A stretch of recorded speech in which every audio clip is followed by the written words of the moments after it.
महिन्यातून एकदा ना आमच्या इथे हा टेम्पो येतो, हरमालवाल्याचा टेम्पो. मग काय आम्ही सगळी कामं वगैरे सोडून ना खाली पळालो होतो. का माहितीये का, इथे 50 रुपयाची गोष्ट ना 10 रुपयाला भेटते आणि ती खूप स्वस्तात मस्त असती. सगळ्या गोष्टी घेतल्या ज्या लागतात त्यावरती नेऊन ठेवल्या आणि परत खाली आलो. का माहितीये का, आईने उडदाचं पीठ मळलं होतं, कारण आमच्या इथे लाईट नव्हती. लाईट जी गेली ना सकाळी ती आलीच नाही. मग म्हटलं पापड तर बनवून होतील. अर्ध्या पिठाच्या ना अगोदरच पापड बनवले होते. मग म्हटलं अर्ध पीठ आहे ना त्याचे पण बनवूया, नाही तर मग पीठ खराब वगैरे होईल. मग सगळे लेकरं वगैरे घेऊन आम्ही खाली आलो आणि बस पापड बनवत. कारण लेकरांना जर वरती घरात ठेवलं की पाणी सांड तेल सांड असं करत बसतात. त्याच्यामुळे त्यांना पण खाली घेऊन आलो होतो आणि मस्त ते खेळत बसले होते. आणि लाईट नसली ना एवढं गरम होतं ना काय सांगायचं. मग काय दुपारची झोप पण येत नाही आणि काय पण नाही. मग म्हटलं चला तेवढ्या टाइमपास मध्ये ना आपले पापड वगैरे बनवून होतील. आता पापड तर बनवले आणि एवढे मोठे मोठे पापड कशासाठी, म्हणजे आम्ही ना भाकरीच्या साईजचे पापड बनवले होते. का माहितीये का, आम्हाला मसाला पापड बनवायचे. म्हणजे यांनी स्पेशली आम्हाला सांगितलं होतं की मसाला पापडसाठी मोठे मोठे पापड बनवा. मग काय थोड्या वेळाने आद्विक झोपेतनं उठला होता आणि झोपेतनं उठलं की साहेबांचं असंच चालू असतं, चिडचिड करायचं. त्याच्यानंतर मग मी पापड वगैरे वरती घेऊन आले होते आणि आपण जोवर पापड बनवतो ना तोवरच हे पापड ना छान असे सुकले जातात माहितीये का. मग छान असे वाळले होते आणि भरपूर असे मोठ्या मोठ्या साईजचे पापड बनवले होते. मग संध्याकाळ तर झाली. मग छान असे मी पापड तळून घेतले आणि किचन वरती थोडासा तुम्हाला पसारा दिसत असेल. का माहितीये का, जाऊबाई स्वयंपाक करत होत्या त्याच्यामुळे मग पापड वगैरे तळले आणि ज्या गोष्टी त्यांनी सांगितल्या होत्या त्या पण त्यांना सगळ्या आणून दिल्या.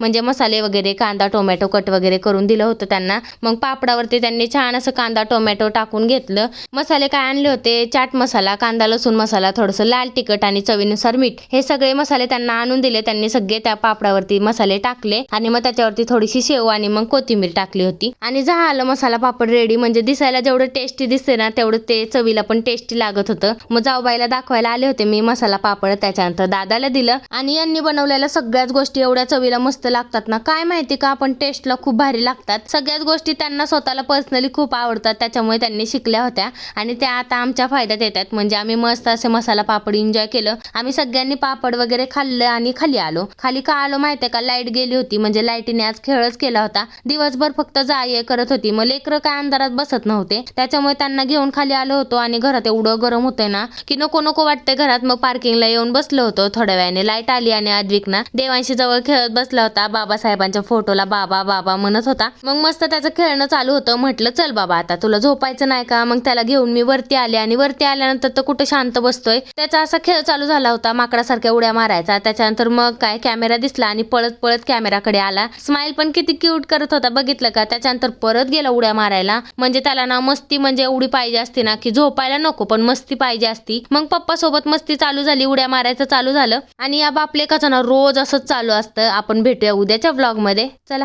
बाय.